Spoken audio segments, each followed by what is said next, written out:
today is Mark Zeffiro, Executive Vice President and Chief Financial Officer of Trimas. Mark, thank you for being here today. Thanks for having me. Sure. I'm looking forward to talking to you and finding out, first of all, how would you characterize M&A opportunities in the cross-border sector at this point for your company? You know, it's interesting. At Trimas, this is a fundamental part of where we're headed as a company. For us, it's catch-up in terms of 20 years worth of pent-up need and demand to expand outside the United States. And the implications of that is that we have a very active funnel and a very active closure rate of different actions and acquisitions in different markets around the world. Most notably, we've really been kind of focused around Brazil, China, and India most recently. Can you talk about any particular areas of the industry that may be of opportunity that you're seeing in those countries right now? For us, given the fact that we're not a private equity shop, we're a publicly traded company, verticals in certain economic spaces make more sense to us. So for example, we're very much focused around packaging, energy, and aerospace. So when we think about that, we think about the markets and the market opportunities in those particular verticals and how we're going to penetrate those markets with our respective businesses. So that's how we identify and how we actively search out acquisition targets within those spaces. Also, can you talk about the criteria of the targets that you pursue? It'll depend based on the vertical, but it's most importantly for us geography, technology, customer reach.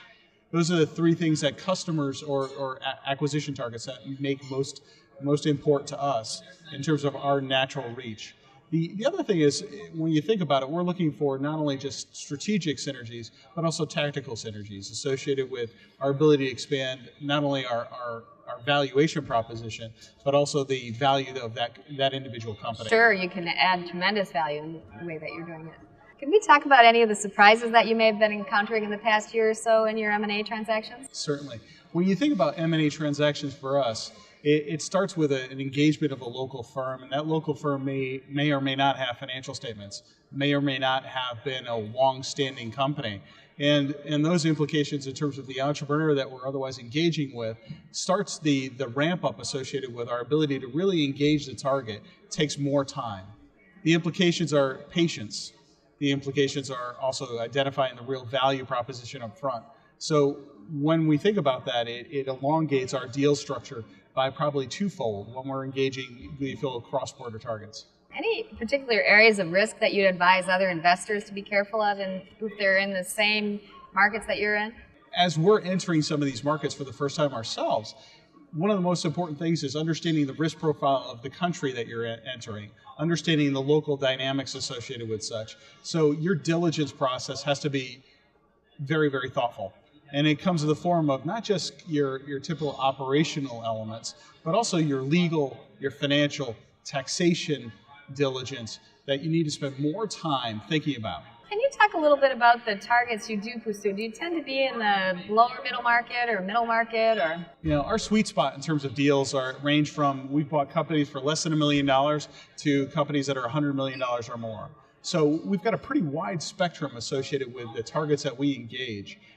Our sweet spot is somewhere between $20 and probably $50 million in terms of our transactions. That makes up a certain characteristic company in terms of the dynamics of the kind of company and the profile as a privately held. Yeah. Can you talk about what you look for in those targets and how these sellers can package themselves up to be presentable? Yeah, for certain. One of the things that I think is important is that the seller actively want to be part of that transaction. Traditionally for us, the seller needs to think through what their go-forward strategy is post-transaction.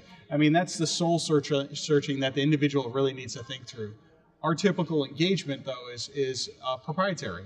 It's a confidential related process whereby we engage that target and that ownership team knowing full well that we're not bidding against others. It's an exclusive period of time that we're thinking about what those synergies are. The things that they can do in advance of this are all your typical things, which is a confidential information memorandum, which really talks about the strategy of the business, the leadership capabilities of the business, their reach, and their go-forward plans. But I would tell you, more importantly than that, is making sure that the underpinnings associated with their financial structure, their legal structure, and understanding really what it is and well documented is a key contributor to be able to go fast in that overall process. The second thing that they really need to think through, and I stress this, is that what is their go-forward plan?